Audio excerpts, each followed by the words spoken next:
Güyük, or Kuyuk, Mongolian Cyrillic, c.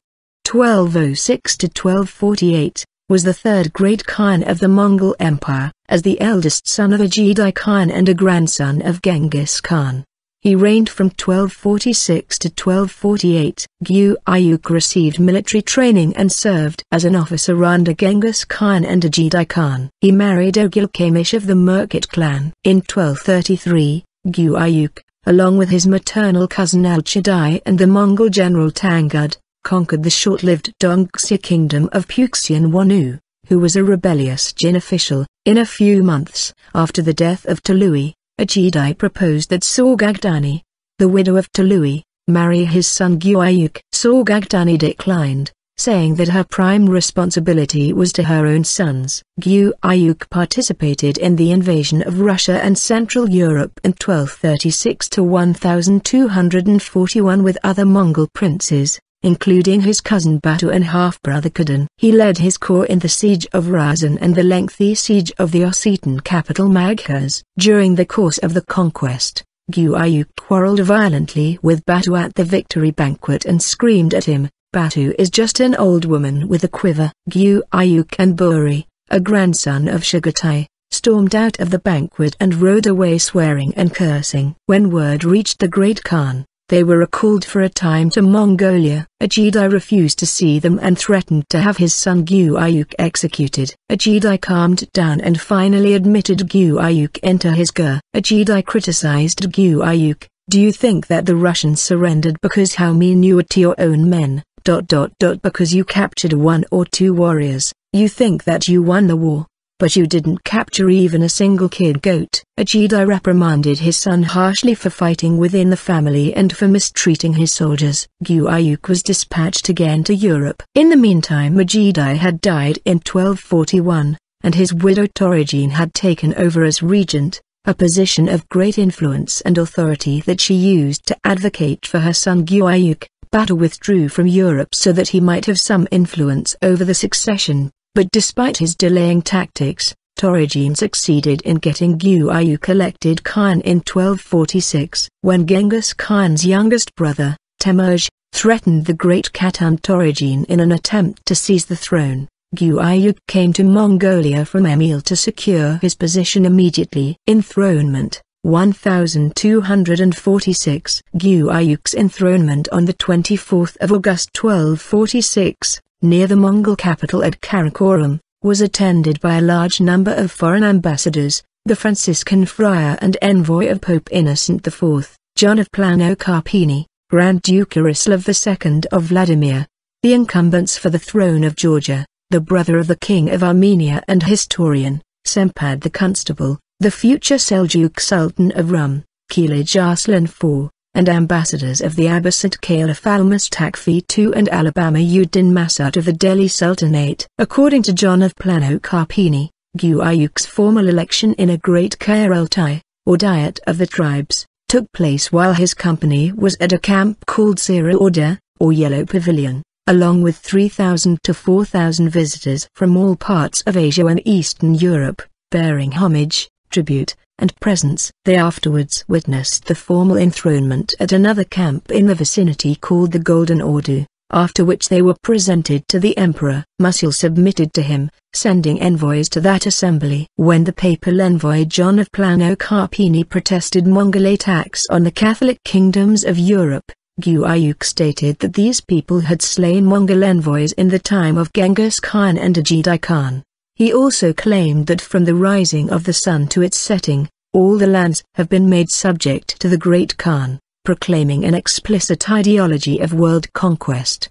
6. Kagan wrote a letter to Pope Innocent IV on the relations between the Church and the Mongols. "You must say with a sincere heart, we will be your subjects, we will give you our strength. You must in person come with your kings, all together, without exception, to render us service and pay us homage. Only then will we acknowledge your submission. And if you do not follow the order of God, and go against our orders, we will know you as our enemy." According to the account of Plano-Carpini, Genghis Khan's daughter or the aunt of the Kagan was executed for poisoning Ögedei. Güyük followed his father's policy and had Fatima arrested and executed for bewitching his brother Kadan, and Abderrahman was also beheaded for corruption. Of the provincial officials appointed under Torigene, only the Oirat official Oghan Akka remained. Güyük had Temuj's case investigated by Ögedei Khan and Mongol, and they had him executed. Güyük replaced the child Khan Karahugu of the Chagatai Khanate with his favorite cousin Yesu Mongol to secure his position.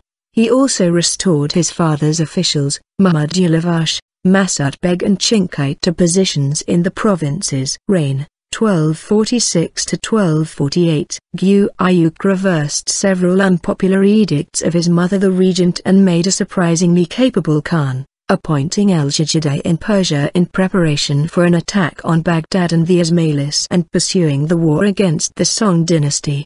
He was, nevertheless, insecure and won the disapproval of his subjects by executing several high-ranking officials of the previous regime for treason. The Seljuk princes struggled incessantly for the throne of the Sultanate of Rum.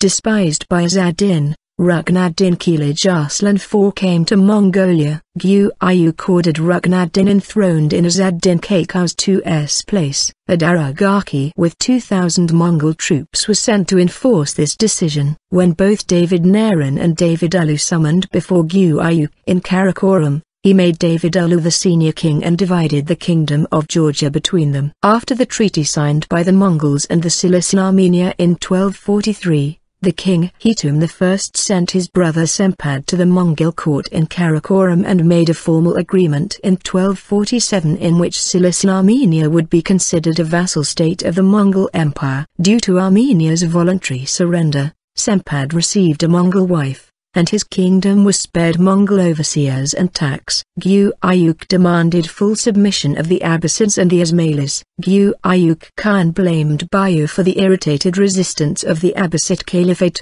Güyük ordered an empire-wide census. In 1246, by the decree of Güyük, taxes amounting between 1/30 minus 1/10 of value were imposed on everything, and a heavy head tax of 60 silver drams was collected from males in Georgia and Armenia. The Great Khan separated the position of the Great Darugaki from that of chief scribe. Güyük took half of his father's keshig for himself. Under his rule, the Uyghur officials increased their dominance, sidelining the North Chinese and the Muslims. Güyük was a strict and intelligent person, though rather morose and sickly, and his bad drinking habit worsened his health. Güyük sent Amukhan to Korea, and the Mongols camped near Yama in July 1247. After the king Gojong of Goryeo refused to move his capital from Kangweilan to Songdo, Amukhan's force pillaged the Korean peninsula until 1250. Although Batu did not support Güyük's election,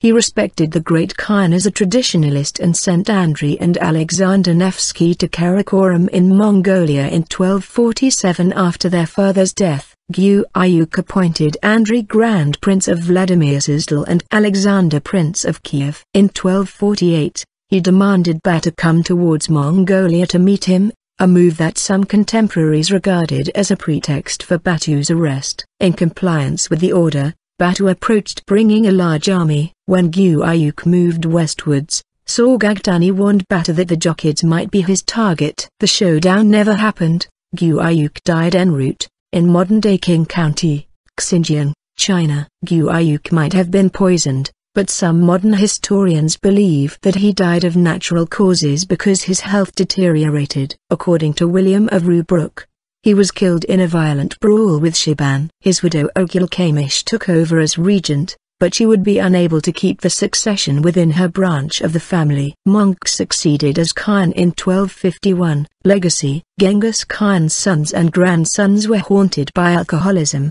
a vice that Genghis himself had detested. Despite this, Genghis himself once remarked that it was not realistic to expect a man not to get drunk on occasion. The death of Güyük had a profound effect on history. Güyük wanted to turn the Mongol power against Europe. Because of Güyük's premature death, Mongol family politics caused the Mongol efforts to be directed against southern China, which was eventually conquered in the time of Kublai Khan. Güyük's reign showed that the split between Batu's line, the descendants of Jochi, and the rest of the family was the fatal flaw in the unity of all the Mongol Empire. Oghul Qaimish, whom Monk had called more contemptible than a bitch to a European visitor, was executed after Batu and Monk effected the family coup. When Kublai Khan established the Yuan dynasty in 1271, he had Güyük Khan placed on the official record as Dingzong, Chinese.